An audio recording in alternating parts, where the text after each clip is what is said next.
Bonjour à toutes et à tous, j'espère que vous allez bien. On se retrouve aujourd'hui du coup pour le troisième tuto. Donc on va poursuivre le travail qu'on a déjà amorcé concernant la relation entre le volume et le prix. Et on va parler aujourd'hui d'analyse du volume intrastructurel. Donc Kesako. En réalité c'est assez simple, mais on va vraiment rentrer dans le vif du sujet et vous allez voir que c'est très efficace. L'idée, on a vu lors des précédents cours, que le volume normalement est censé suivre le prix pour nous donner une indication que la trend elle est saine en fait. Donc là on va travailler sur les trends, donc c'est une technique qui est très efficace dans la période de trend. C'est pas quelque chose que je recommande d'utiliser dans les ranges, sauf si vous descendez en unité de temps, mais en tout cas dans les trends vous allez voir c'est très efficace. Donc l'idée est assez simple, c'est que le volume doit suivre le prix pour le valider. À partir du moment où finalement le volume est décorrélé du prix, ça va nous indiquer du coup qu'il y a sans doute un renversement de tendance à venir. Donc, on va prendre un exemple très simple, schématique, hein. On va voir du coup dans une tendance haussière jusqu'au renversement de tendance, puis après dans une tendance baissière jusqu'à ce que le prix se retourne. Donc si on se penche sur ce schéma-là, on a finalement schématiquement une hausse du prix corrélée avec une hausse du volume. Donc jusque-là tout va bien. Ensuite on a une baisse du prix corrélée avec une baisse du volume. Donc là aussi c'est nickel. Ensuite, à nouveau, une hausse du prix avec une hausse du volume qui est ici, une baisse du prix avec une baisse du volume, mais à partir de là, on voit une hausse du prix et le volume qui continue de baisser. Donc ça, c'est une indication, vous verrez sur les charts, que le prix est prêt à se retourner. Alors ça ne veut pas forcément dire qu'il va le faire tout de suite, il faut aussi d'autres confirmations, mais surtout si vous êtes en HTF, ça va vous montrer vraiment un changement de dynamique assez clair.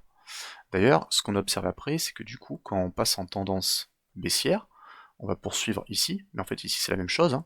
C'est-à-dire que là, avec la tendance baissière, vous allez voir que les volumes vont augmenter, et les retracements qui viennent corriger ces baisses, eh ben, on va observer un volume qui décroît. Même chose, ici on a de nouveau une jambe baissière, et on va avoir un volume qui augmente, puis on a le retracement haussier, donc c'est un retracement, on est toujours dans une tendance baissière, et ce retracement s'effectue avec un volume qui est plus bas. Par contre, on voit que à partir de là, on a un prix qui baisse et on a un volume qui en fait continue de baisser. D'accord? Alors que normalement il devrait monter, puisqu'on est toujours en tendance baissière. Donc là, ça nous indique que le prix est prêt à se retourner. C'est-à-dire qu'à partir de là, on va avoir le prix qui monte. Là où on devrait s'attendre finalement à avoir un volume décroissant, donc qui baisse, ben on a un volume croissant. Donc ça veut dire que là, les acheteurs, ils ont la main. D'accord? Et effectivement, après, par la suite, on peut observer du coup une reprise du cours haussier avec les volumes qui suivent. Donc, là, c'est schématique. On va reprendre évidemment sur une trend, ça sera beaucoup plus simple. Donc, j'ai pris l'exemple de CKB parce que je sais que beaucoup d'entre vous aiment beaucoup cet asset ou le détestent, c'est selon. Donc, l'idée, c'est de voir que pendant la phase exponentielle du coup qu'on a eu en 2023-2024, comment on peut faire avec le volume pour spotter finalement les endroits où on prend des bénéfices. Donc ici on voit que à partir de là, on a cette hausse du prix, d'accord, qui est corrélée avec une hausse du volume. Donc là jusque là pas de problème. Ensuite on a une baisse du prix, donc on a un retracement baissier qui corrige la hausse, et ça correspond effectivement aussi avec une baisse du volume. Donc par rapport à notre schéma numéro 1 en tendance haussière, on est raccord. Donc après on continue.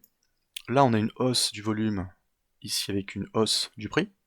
Ensuite, on a une baisse du volume avec une baisse du prix.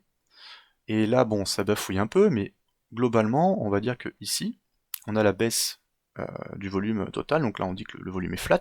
Et à partir de là, le volume augmente de nouveau. Et il augmente avec le prix. Donc jusque-là, tout va bien. À partir d'ici, c'est là où les choses se compliquent. C'est-à-dire que là, on a une période de stagnation. On voit qu'on essaie de repartir à la hausse. Le volume augmente, mais il est moins important que les précédents. Là, on avait des gros volumes. Ici, ça commence déjà à s'essouffler un peu. Et là, on voit que c'est des volumes finalement qui sont assez petits. Pourquoi? Bah, parce qu'ils sont sous notre trendline des bandes de Bollinger. D'accord? Donc, ça nous indique que le volume acheteur n'est plus aussi important déjà que ce qu'il y avait avant. Ensuite, qu'est-ce qu'on observe? Donc, à ce niveau-là, au niveau où on a la baisse, on voit que le volume augmente chez les vendeurs. Donc là, on sent que la tendance elle est en train de changer. Et effectivement, le volume augmente jusqu'ici, d'accord, même jusque-là, et puis après il baisse de nouveau, et en fait il baisse sur le retracement haussier de la baisse qui est enclenchée. Donc, à partir de là, on voit que la courbe s'inverse en fait. Donc là on va avoir des volumes croissants à mesure que le prix descend, et on va avoir des volumes décroissants à mesure que le prix corrige cette baisse. Donc voilà, un outil très simple à mettre en place, ça marche dans tous les time frames. Évidemment, c'est mieux si vous utilisez des gros exchanges, parce que je rappelle que le problème, du coup, on l'avait vu lors du cours numéro 2, lors du tuto, que effectivement, il y a un souci de décentralisation dans les crypto-monnaies, donc il faut vraiment utiliser plusieurs plateformes, surtout si vous comptez trader, pour avoir des données de volume les plus proches possibles. Si vous voyez qu'il y a des grosses divergences avec des petites plateformes, évitez de vous baser sur ces petites plateformes pour prendre voilà, des positions. Mieux se baser sur des grosses plateformes comme Binance par exemple, ou Bybit, ou encore Hyperliquid. Là, vous aurez davantage de précision dans les volumes et je dirais que vous aurez plus de chances que le volume soit bien corrélé au prix. Voilà, j'espère que cette vidéo vous sera utile et je vous dis à la prochaine.